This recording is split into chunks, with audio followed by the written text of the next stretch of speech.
Cyclone रेमल के चलते बिजली विभाग ने कसी कमर, युद्ध स्तर पर होगा समस्या का निवारण। राजधानी में चक्रवाती तूफान रेमल का असर 27 व 28 मई को पड़ सकता है। इसे लेकर बिजली विभाग ने कमर कस ली है। विभाग द्वारा टीम का गठन भी कर लिया गया है। विभाग के महाप्रबंधक पीके श्रीवास्तव ने बताया कि चक्रवाती तूफान रेमल को लेकर पहले ही अलर्ट जारी कर दिया गया है। सभी अधिकारियों को इससे संबंधित जानकारियां दे दी गई है। सभी अधिकारियों को अपने अपने कार्यालय में रहने और अपने क्षेत्र की मॉनिटरिंग करने को कहा गया है। इसके साथ ही बिजली के तार, पेड़ गिरने, शॉर्ट सर्किट, ट्रांसफार्मर उड़ने, जंपर उड़ने, सब स्टेशन और ग्रिड से परेशानी होने पर युद्ध स्तर पर बिजली का काम किया जाएगा। विभाग के जीएम पीके श्रीवास्तव ने बताया कि रेमल तूफान से बिजली के क्षेत्र में किसी भी प्रकार की परेशानी आने पर वह और खुद अधीक्षण अभियंता दोनों मॉनिटरिंग करेंगे। पल पल की खबर संबंधित कार्यपाल अभियंता एसडीओ और जेई से ली जाएगी। राजधानी के खेलगांव क्षेत्र के गाड़ी गांव में रविवार को सुबह 7 बजे से लेकर दोपहर 12 बजे तक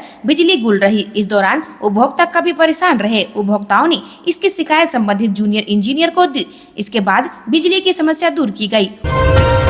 शिव मंदिर के सामने नाग नागिन का हैरतअंगेज कारनामा, 45 मिनट तक करते रहे अटखेलियां। ग्रामीणों ने लगाया यह अनुमान। बरही के हरीला गांव के शिव मंदिर के पास जीवलाल यादव व पप्पू यादव घर के पीछे रविवार दोपहर करीब 45 मिनट तक मस्ती करते नाग नागिन का जोड़ा लोगों के बीच कौतूहल का विषय बना रहा। यह खबर हरीला गांव व आसपास के क्षेत्र में जैसे ही फैली कि नाग नागिन के जोड़े को देखने के लिए महिला पुरुष ग्रामीण उमड़ रहे। ग्रामीणों ने बताया कि नाग नागिन लगभग 5-6 फीट लंबे थे, जो करीब 45 मिनट तक एक दूसरे से लिपटकर आपस में अटखेलियां करते रहे, जिसे ग्रामीण कुछ दूर पर एक जगह खड़े होकर देख रहे थे। कुछ लोग इन्हें देखकर प्रणाम भी कर रहे थे, तो मौके पर मौजूद कई लोगों ने यह दृश्य अपने मोबाइल कैमरे में कैद कर रहे थे। नाग नागिन सांप का यह जोड़ा बाद में वहां से निकलकर पास के झाड़ी की तरफ चला गया। वहीं कुछ बुजुर्गों ने बताया कि नाग नागिन की अटखेलियों से अनुमान लगाया जाता है कि इस बार अच्छा मॉनसून होगा और इस वर्ष खेती बाड़ी अच्छी होगी। भाजपा के सामने नहीं झुके हेमंत, तो कल्पना सोरेन ने चुनावी सभा में बीजेपी पर साधा निशाना। झामुमो की स्टार प्रचारक कल्पना सोरेन ने रविवार को जामा विधानसभा के रामगढ़ प्रखंड में भुसकीबाड़ी मैदान में झामुमो प्रत्याशी नलिन सोरेन के पक्ष में एक चुनावी सभा को संबोधित करते हुए कहा कि भाजपा जुमलेबाज की पार्टी है। यह चुनाव के समय बड़े बड़े वादा करती है और बाद भी इन वादों को भूल जाती है। प्रधानमंत्री नरेंद्र मोदी ने वर्ष 2014 में ही हर साल 2 करोड़ बेरोजगारों को नौकरी देने एवं सभी के खातों में 15 लाख रुपए देने का वादा किया था, लेकिन 10 साल बीत गए, आज तक वह अपना वादा पूरा नहीं कर पाए। 2014 में सबसे अधिक युवाओं ने ही उन्हें वोट किया था। कार्यक्रम के ठीक पहले हुई जोरदार बारिश के बाद भी बड़ी संख्या में ग्रामीण मौके पर डटे रहे और कल्पना सोरेन सभा स्थल पर पहुंचते ही ग्रामीणों के आगे नतमस्तक होकर इनका अभिवादन किया। रांची में भगवान भरोसे है गेमिंग जोन की सुरक्षा, आग से बचने का नहीं है कोई इंतजाम, दांव पर मासूमों की जिंदगी। गुजरात के राजकोट टीआरपी गेमिंग जोन की आग की लपटें राजधानी रांची तक पहुंच रही है। राजधानी में तेजी से गेमिंग जोन का दायरा फल फूल रहा है। राजधानी के सभी गेमिंग जोन भी भीड़ भाड़ वाले क्षेत्रों में संचालित किए जा रहे हैं। इन गेमिंग जोन में छोटे छोटे बच्चे अपने अभिभावक के साथ गेम का मजा लेने पहुँचते हैं। राजधानी में बने गेम जोन में अगर आग की लपटें फैलने लगी तो चंद मिनट ही पूरा गेम जोन खाक हो सकता है। राजधानी के गेम जोन की सुरक्षा भगवान भरोसे है। गेमिंग जोन संचालकों के पास अपना फायर फाइटिंग सिस्टम नहीं है। राजधानी में न्यूक्लियस मॉल के अंदर टाइम जोन, कांके के मीनू हाइट्स में जेरीलैंड गेम जोन और मॉल ऑफ रांची के star kids family game zone मौजूद हैं। राजधानी के हाई स्ट्रीट मॉल में 2 महीने पहले गेम जोन बंद हो चुका है। न्यूक्लियस मॉल के गेम जोन की पड़ताल करने पर यहां सुरक्षा नदारद दिखाई पड़ी। टाइम जोन के संचालक ने बताया कि मॉल में लगे अग्निशमन यंत्र के भरोसे गेम जोन की सुरक्षा व्यवस्था है। गेम जोन में मौजूद खेल की सामग्रियां प्लास्टिक और फाइबर से बनी है। नीचे लगी मशीन बिजली से कनेक्ट है। बता दें कि गेम जोन के संचालक तय लोड से अधिक बिजली का उपयोग कर रहे हैं, जिससे कभी भी बड़ा हादसा हो सकता है। बिजली के खंभे से मॉल तक पहुंचने वाला वायर भी अधिकांश जगहों पर पुराना हो चुका है। इससे शॉर्ट सर्किट का खतरा है। रांची के बार में डीजे संचालक को गोली मारी, मौत। शराब पी रहे 5 युवकों ने झगड़े के बाद मर्डर किया, हवाई फायरिंग करते हुए फरार। झारखंड में रांची के एक्सट्रीम बार में डीजे संचालक की गोली मारकर हत्या कर दी गई। रविवार रात 5 युवक शराब पी रहे थे। इसी दौरान उनका डीजे संदीप उर्फ सैंडी और बार के दूसरे स्टाफ से विवाद हो गया। वहां मौजूद लोगों ने किसी तरह मामले को शांत कराया और सभी युवक वहां से चले गए। कुछ देर बाद शराब पी रहे 5 युवकों वापस बार में आए और एक युवक ने डीजे संचालक संदीप के सीने पर ताबड़तोड़ गोलियां बरसा दी। जिस समय ये घटना हुई उस समय बार बंद था और डीजे संदीप और अन्य कर्मचारी बाहर से निकल रहे थे। इसके बाद उन्होंने बार के अंदर घुसकर कई राउंड फायरिंग की और फिर मौके से फरार हो गए। मामले की जानकारी मिलने के बाद पुलिस बार में पहुंची और मामले की जांच में जुट गई। फिलहाल आरोपियों की गिरफ्तारी के लिए छापेमारी की जा रही है। घटना रांची के चुटिया थाना क्षेत्र की है। झारखंड में आदिवासी नहीं सुरक्षित, जामताड़ा में गरजे बाबूलाल, कहा कांग्रेस नहीं वाजपेयी जी ने बनाया अलग राज्य। कमराताड़ के मोहनपुर पंचायत के मोहनपुर गांव में दुमका लोकसभा प्रत्याशी सीता सोरेन के समर्थन में रविवार को सभा को संबोधित करते हुए मुख्य अतिथि झारखंड सरकार के पूर्व मुख्यमंत्री बाबूलाल मरांडी जनता से समर्थन मांगा। मरांडी ने कहा कि झारखंड आज अटल बिहारी वाजपेयी जी की देन है। झारखंड अलग राज्य की लड़ाई तो वर्षों से चली आ रही थी। कांग्रेस ने तो 55 वर्षों तक इस देश में राज किया। वे चाहते तो 50 साल पहले ही झारखंड राज्य बन गया होता, लेकिन कांग्रेस पार्टी ने अलग राज्य नहीं बनाया। झारखंड मुक्ति मोर्चा के लोग सदैव कांग्रेस पार्टी के साथ रहे। कांग्रेस ने पहले जयपाल सिंह को अपने साथ बुलाया, फिर शिबू सोरेन को पैसे देकर के रखा और पकड़े गए तो तिहाड़ जेल भी भेजा। इसलिए मैं आज आप सब लोगों से यही कहता हूँ कि ये लोग झारखंड के विरोधी रहे हैं।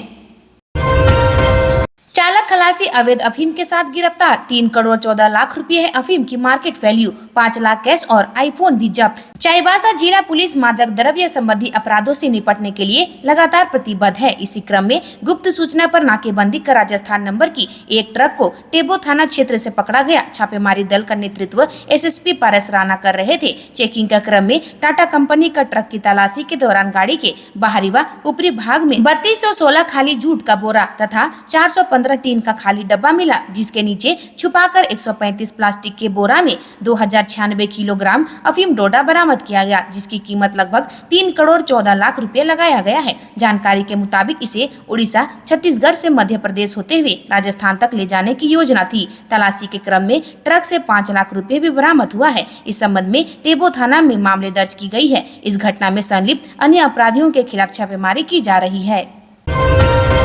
पलामू में सड़क हादसा, बुजुर्ग की मौत, सिर पर चढ़ा ट्रक का टायर, मौके पर हुई मौत। ड्राइवर ट्रक छोड़कर हुआ फरार। पलामू जिला मुख्यालय मेदिनी नगर में रविवार को सड़क दुर्घटना में एक बुजुर्ग की मौत हो गई। रेमड़ा के छेछानी टोला निवासी मिथिलेश तिवारी को ट्रक ने रौंद दिया, जिससे घटनास्थल पर ही मिथिलेश तिवारी की मौत हो गई। हादसा कचहरी चौक पर डीसी आवास के सामने हुआ। घटना में ट्रक का टायर सिर पर चढ़ जाने के कारण सिर बुरी तरह कुचल गया था, जिस कारण उनकी पहचान नहीं हो पा रही थी। स्कूटी से मृतक की पहचान हुई और घर वालों को जानकारी दी गई।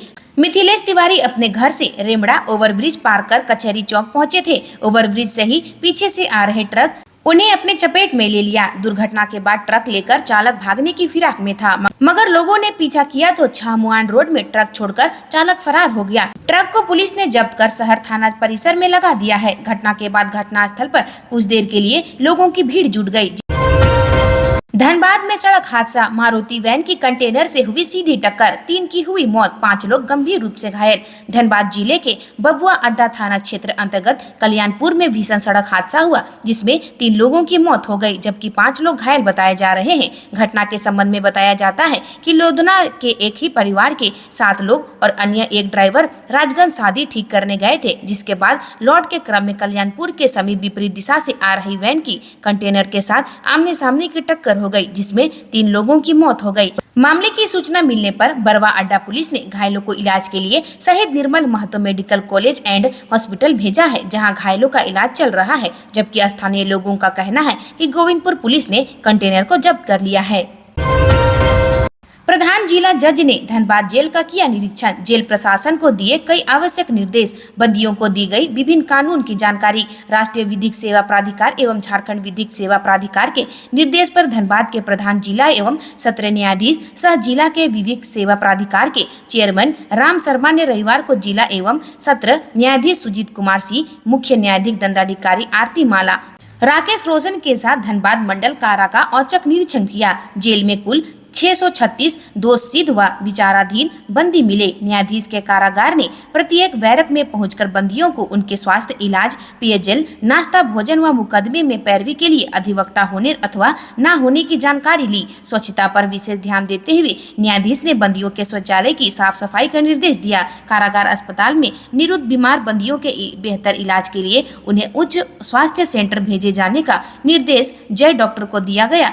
वहीं शिक्षा परक एवं रोजगार परक शिविरों का आयोजन कराकर उन्हें प्रशिक्षित किए जाने का निर्देश जेलर को दिया गया। महिला बैरक में निरुद्ध कुल 26 महिला बंदियों से मुलाकात कर न्यायाधीश ने उनकी समस्याओं को सुना। प्रियंका गांधी के साथ नृत्य करती शिक्षिका के वायरल वीडियो पर छिड़ा सियासी संग्राम। बीजेपी ने की कार्रवाई की मांग। रांची में 22 मई को कांग्रेस द्वारा आयोजित चुनावी सभा में पहुंची कांग्रेस नेत्री प्रियंका गांधी के साथ हाथ पकड़कर सिसई प्रखंड की सरकारी शिक्षिका सुषमा नाग का डांस का वीडियो वायरल होने लगा। इंटरनेट मीडिया पर इसकी कड़ी निंदा की जा रही है। एक जिम्मेदार शिक्षिका कैसे चुनावी सभा में आई नेत्री के साथ खूब नृत्य कर रही है। मामले को प्रदेश भाजपा ने गंभीरता से लिया। वर्तमान में शिक्षिका राजकीय मध्य विद्यालय छारदा में सहायक शिक्षिका के पद पर कार्यरत है। वायरल वीडियो में शिक्षिका सुषमा नाग प्रियंका गांधी का हाथ पकड़कर डांस करती दिखाई दे रही है। इस संबंध में सिसई एवं पूसो मंडल के भाजपा नेताओं ने कहा कि एक सरकारी शिक्षिका के द्वारा आदर्श चुनाव आचार संहिता लागू रहने के दौरान किसी राजनीतिक दल के कार्यक्रम में बढ़ चढ़कर हिस्सा लेना चुनाव आचार संहिता का उल्लंघन है।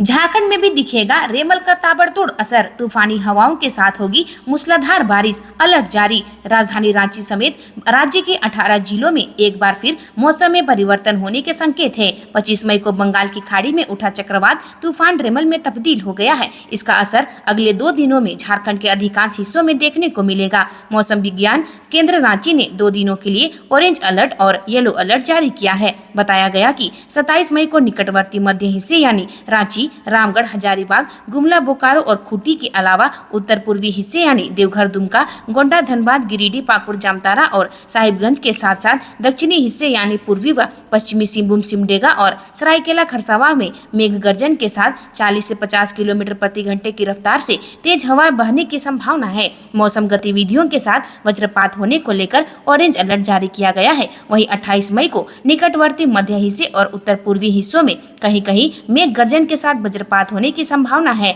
इसे लेकर येलो अलर्ट जारी किया गया है। रांची में 27 मई को सामान्यतः बादल छाए रहेंगे और हल्की वर्षा होने के संकेत हैं, जबकि 28 मई को भी आंशिक बादल छाए रहने और मौसम के शुष्क बने रहने की संभावना है। आज के लिए बस इतना ही। मिलते हैं अन्य नई खबरों के साथ में। धन्यवाद।